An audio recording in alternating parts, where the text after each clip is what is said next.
ఊహించని ట్విస్ట్. ఆ ఒక్క సీన్ చూసి షాకింగ్ రివీల్. అది డైరెక్టర్ అట్లీ అల్లు అర్జున్ కు స్క్రిప్ట్ ఇచ్చినప్పుడు Allu Arjun shock అయ్యారట.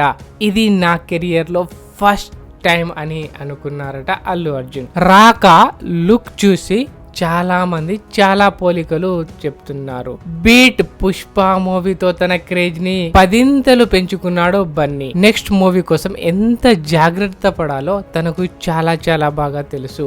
Cryptic poster, hair creature look, ఆ ఒక్క గ్లిమ్స్ చూసి ఫ్యాన్స్ గుండెలు 100 కొట్టుకున్నాయి. అట్లీ ఎందుకు ఇంత రహస్యంగా ఈ ప్రాజెక్ట్ ను బిల్డ్ చేశారో ఇప్పుడు అర్థమైంది. గ్లోబల్ స్టార్డమ్ రియల్ ప్లాన్ మామూలుగా లేదు. ఇక్కడి నుంచి స్టార్ట్ అవుతుంది అల్లు అర్జున్ యొక్క next level journey. Pushpa 2 hit అయిన తర్వాత ప్రపంచం మొత్తం అల్లు అర్జున్ ని ఐకాన్ స్టార్ అని అడ్రస్ చేస్తుంది. కానీ అట్లీకి ఇది సరిపోలేదు. ఆయన ఒక సైఫై ఫ్యాంటసీ యూనివర్స్ ని సృష్టి చేసి ఇండియన్ సినిమాని హాలీవుడ్ లెవెల్ కి తీసుకెళ్లాలని డిసైడ్ అయ్యారు. రాకా కథ ఫైర్ తో పుట్టి కాస్మోస్ ఫేస్ అయ్యి సాక్రిఫైస్ తో పోర్ట్ అయిన ఒక హీరో గురించి ఇది కేవలం సినిమా కాదు, ఒక పాపులర్ యూనివర్స్ కట్టబోతున్నాడు అట్లీ. అల్లు అర్జున్ ఇక్కడ ఒక్క రోల్ కాదు, మల్టిపుల్ అవతారాల్లో 4 డైమెన్షన్ లో 4 డిఫరెంట్ లుక్స్.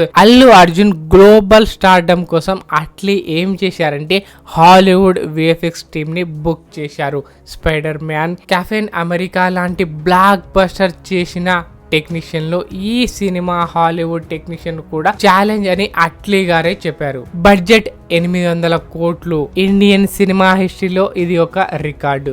అసలు అట్లీ రియల్ ప్లాన్ ఇది కేవలం ఇండియాలో హిట్ కావాలని కాదు, యుఎస్ఏ ఏజెన్సీతో global market, multiple languages release, ప్రపంచం మొత్తం అల్లు అర్జున్ ఫేస్ చూసి ఇది ఇండియన్ స్టారా అని అనేలా గుర్తు చేసేలా పుష్ప తర్వాత ఇంకో లెవెల్ కి తీసుకెళ్లబోతున్నాడు. రాకా యూనివర్స్ తో పార్ట్ ఫ్రాంచైజీ అవుతుంది. లీక్స్ చెబుతున్నాయి మొదటి భాగం 2027 లో, కానీ ఇప్పటికే హైప్ స్టార్ట్ అయిపోయింది. ఇది కేవలం అప్డేట్ కాదు, Allu Arjun global stardom new chapter. Atlee చూపించిన ఈ విజన్ మనం అందరం గర్వంగా చూడాల్సిన సినిమా. రాకా ఫస్ట్ లుక్ ఏ అవతారంలో బెస్ట్ అనుకుంటున్నారు?